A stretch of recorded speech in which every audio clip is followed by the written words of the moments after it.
Il nous faut comprendre l'enseignement de la parole et grandir ainsi en Christ. La révélation de tes paroles est claire, elle donne de l'intelligence aux simples. Psaume 119, 130. Notre croissance ne dépend pas de notre connaissance biblique, bien qu'elle soit nécessaire, mais de notre expérience de la parole. C'est ainsi que nous pouvons avoir une réelle croissance de notre vie spirituelle. Christ doit être Seigneur. Dans le chapitre 2 des Actes, Pierre déclare « Dieu a fait Seigneur et Christ, ce Jésus que vous avez crucifié ». Acte 2, 36. Dieu a établi son Fils Seigneur, et ce que Dieu a fait dans le ciel, nous devons aussi le faire en nous, à savoir établir Christ, le Fils de Dieu, dans notre cœur comme notre Seigneur, afin de lui donner le soin de gouverner et conduire notre vie. La vie éternelle qui nous a été accordée lors de la nouvelle naissance n'est pas pour nous, mais pour Dieu. Aussi cette vie agira et travaillera en nous, que dans l'unique but de satisfaire Dieu et réaliser son plan. Tout cela implique que cette vie soit libre en nous. Elle ne peut l'être que si Christ est Seigneur. C'est la première condition, mais elle est fondamentale.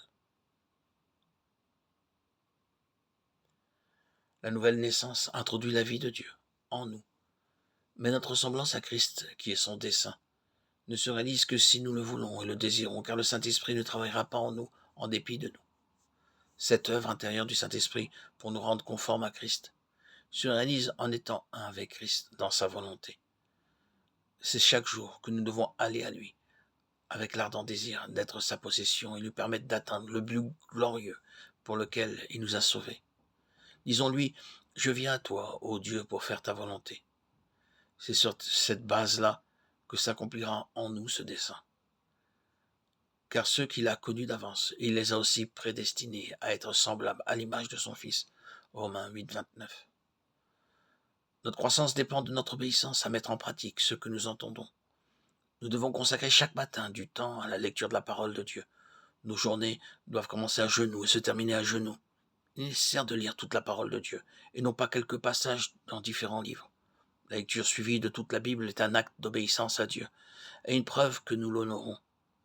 Il nous faut apprendre à dépendre du Saint-Esprit afin qu'il nous fasse comprendre ce que nous lisons.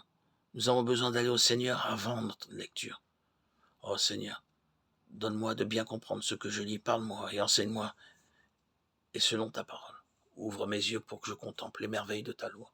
Psaume 119, 18. Il nous faut également avoir un temps dans la prière, mais il est important que nous apprenions à nous présenter devant Dieu. Nous devons nous placer par la foi sous l'aspersion du sang de Christ et de son autorité, reconnaissant ainsi sa souveraineté. 1 Pierre 1, 2. De plus, un ordre chronologique qu'il convient de respecter est à suivre.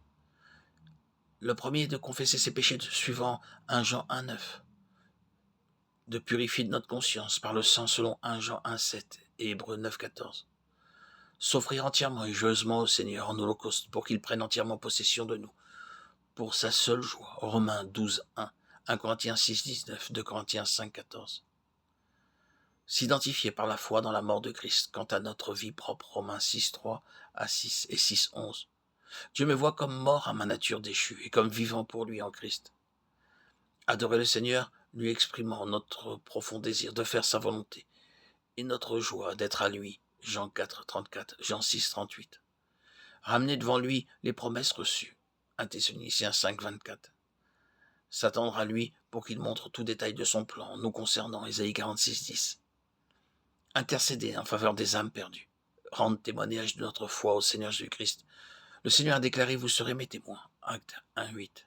Et ailleurs, car l'esprit que Dieu nous a donné ne nous rend pas timides. Au contraire, son esprit nous remplit de force, d'amour et de sagesse. 2 Timothée 1, 7.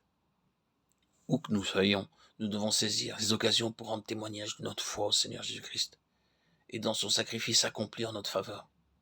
Rendre témoignage de notre foi produit en nous un élargissement spirituel de l'assurance et fortifie notre foi. Nous ne devons pas craindre les moqueries ni les injures. En rendant témoignage, le Seigneur nous libérera de nos complexes. C'est en parlant de lui que notre joie grandira. C'est ainsi que nous expérimenterons une véritable émancipation intérieure.